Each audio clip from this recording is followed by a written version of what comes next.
কে বলবে যে এটা দুপুর 12:30 একটা রোদ, এই বিভৎস গরম আজকে।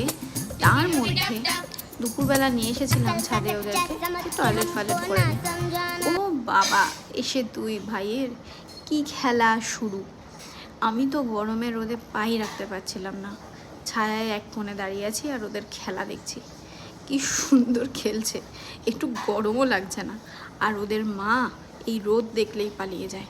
ওর মাকে একটুখানি খালি এই গরমে রোদে আনতে হবে, ঠিক ছায়া ছায়ায় হাঁটবে, হেঁটে দৌড়ে পালিয়ে যাবে।